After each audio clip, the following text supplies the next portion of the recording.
Here's the 30-second lesson on what legends know. Never practice nunchucks in a crowded room. Never eat chole before a road trip. Always take your shirt off before you iron it. Don't take a call near a swimming pool.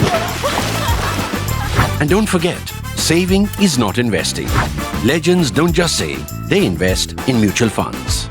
Mutual fund investments are subject to market risks. Read all scheme-related documents carefully.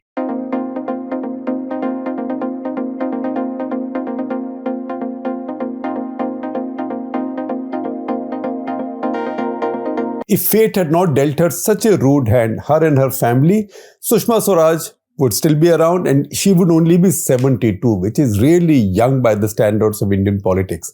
2019, 6th August, she was taken away. She passed away at the prime of her career, at the peak of her career. At that point, that immediate point, she may not have held a position, mostly because she had been dealing with very serious complications arising from a plethora of illnesses, but all rooted in diabetes for a long time. Now, I wrote a tribute to her when she passed away. She's also somebody I knew for a very long time. In fact, we used to joke that we both started our careers in the same year, in the year that she became an MLA and then also a minister in Haryana. In Haryana cabinet in 1977 was also the year I became a full-time journalist. So that's a joke that goes back that long. Both of us also happen to be alumni of Punjab University. She was a bit senior to me. In fact, she was passing out of the law faculty around time I was coming in to study journalism there. So there were those linkages, connections, etc. Now, I did see her at the swearing-in ceremony for the new cabinet, the 2019 cabinet, the second Modi cabinet. And some of what I say in my assessment of her and what I also wrote in a tribute I wrote after she passed away on 6th of August 2019 also comes from the imagery of that swearing-in ceremony. There was, in fact, both a buzz and a hush among the front rows at Rashtrapati Bhavan as Sushma Swaraj walked in to sit in the front row with the most distinguished visitors, not head for the imposing platform where the new ministers were seated for the swearing-in, because even at that point there was speculation whether she'll be sworn in as a minister or not. In her large fan club, there was still a hope. Surely Narendra Modi couldn't afford to go into his second term without his most popular minister. Her health challenges are no secret. They were no secret. She, in fact, broke an old taboo in Indian political life, Indian public life, by revealing on Twitter that she was undergoing a kidney transplant. She had handled her recovery very, very bravely and very well. On a new kidney, her immune system still getting used to it.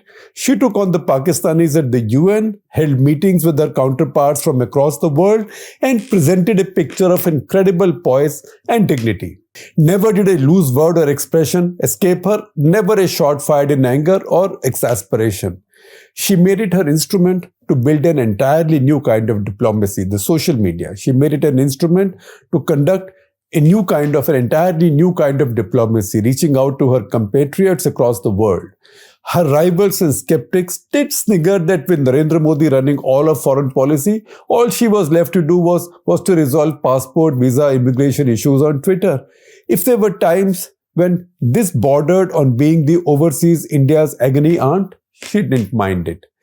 In the Modi cabinet, no minister had a really great deal. Hers was a particularly tough one. The Prime Minister got much global limelight and glory, and she ungrudgingly made way for him.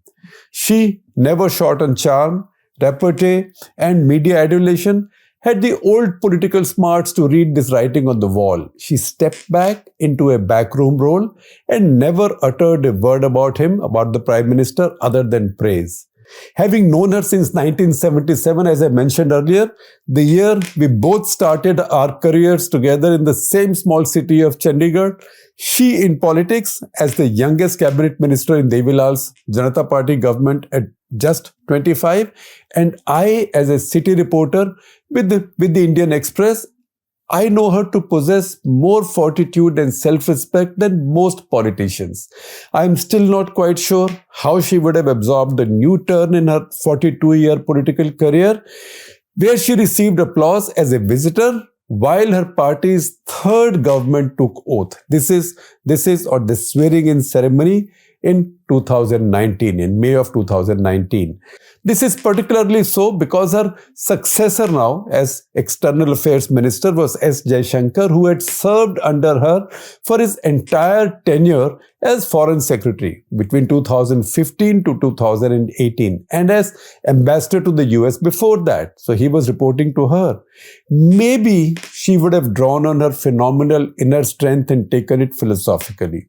She also knew that this turn wasn't merely a turn, but probably the conclusion of a remarkable political journey. It wasn't just a turn in her political journey, that she would have known that this was the conclusion of her political journey. Although she was born in an RSS family in Ambala, her father was a prominent RSS functionary actually. She was first noticed as a defiant young lawyer in Chandigarh for George Fernandes when Fernandes was arrested in the Baroda dynamite case during the emergency. Since Fernandes was a socialist, and as was Swaraj Kaushal, the fellow lawyer she married in the thick of their anti-emergency activism, she somehow acquired the aura of a fellow traveler. But she will remind you that her essential beliefs were of the RSS and the rest was just some popular misconception by socialist association. She had a socialist association, but in the Janata Party, they were all together anyway. That's what she would say, that her basic commitment was to the RSS and the BJP, the Janasangh first and the BJP. In 1977, as the emergency ended and Indira Gandhi's Congress was routed and she became Haryana's Minister for Labour and Employment at 25, she was seen as a rising Janata Party star and a George Fernandes protege, not an RSS Janasangh native. Quite remarkably, especially for a self-made woman in Indian politics of the 1970s, she became president of the Janata Party in Haryana at 27.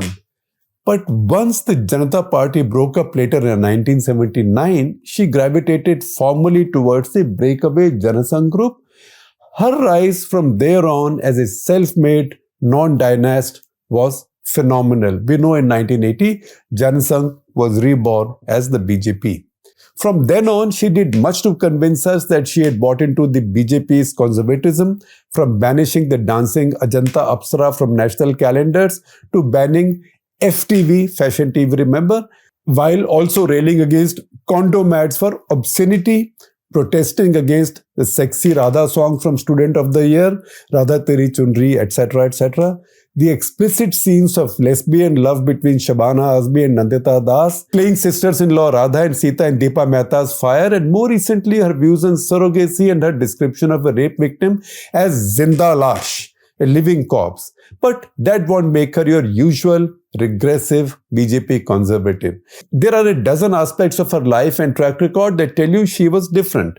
She led a very middle-class, mainstream life, made her own personal choices when few in that milieu would, and relentlessly pushed at her party's glass ceiling, reinforced through generations of patriarchy, not in the least because its parent, the RSS, is an all-male hierarchy. It has an all-male hierarchy. Her fame and preeminence did not come easy. Often it meant putting her hand up to take up the toughest challenges at a young age, as she did to take over as Delhi's chief minister at the peak of the onion crisis, or in volunteering to take on Sonia Gandhi in Bellary in 1999. She fought well, lost, but her point was made. She learned Kannada in no time, delivered speeches in the language, built quick linkages and goodwill, and made a significant contribution to her party's first southern conquest in Karnataka. She wasn't afraid to speak out when the most abhorrent form of Hindu conservatism erupted in Mangalore and young women were being pulled out of bars and thrashed for immorality by Sri Ram Sene or whatever organization it was. She spoke out for freedom of choice and safety as a modern, independent woman and the mother of a young woman. Some in her party frowned, but she was only letting her rapidly growing fan club know that she was different. Having said that, I will also tell you a little private joke that was shared between us. On 11th of January, one morning, early morning, she was an early riser, I think 6:30, 6:45, my phone rang and Sushma ji, her staff said, Sushma ji wants to speak with you. And she said, Shekhar, तुमको जन्म दिवस की बहुत बधाई. तुम तो हमसे पहले ही 60 के हो गए. She wished me a happy birthday and she said, it's amazing you've turned 60 ahead of all of us. And here we thought you were much younger than us. So first of all, I said 11 January is not my birthday and I haven't turned 60 either. 26th August is my birthday and coming 26th August, I will turn 53. So what are we talking about? So then she laughed and said, I'm sorry, my staff sent me a note saying today is your birthday and I should call you. The usual stuff that the staff does. Couple of hours later, somebody from her staff called me and said कि Wikipedia पर आपका date of birth यही लिखा हुआ है. That this is what Wikipedia lists your date of birth has. So the Wikipedia had my date of birth as somebody had inserted it there, 11th of January, 1950, right? My actual date of birth is 26th of August, 1957. Nevertheless, this was forgotten. Couple of times we ran into each other, we talked about this and we laughed and I always said, मेरे से इज्जत से बात करो, treat me like an elder because I have turned 60 much earlier than you. That said, 2 years later, my phone again rang on 11th of January. And again, somebody from her staff said, Sushma ji wants to speak with you. And I picked up the phone and before she could speak, she figured out that she had made a mistake. And we had a big laugh about it. As I speak, this game on Wikipedia continues. There were many more such moments of good humor shared between us, which I will talk about at some other point of time. I just thought that at this particular moment, it will be interesting and touching to share this one with you.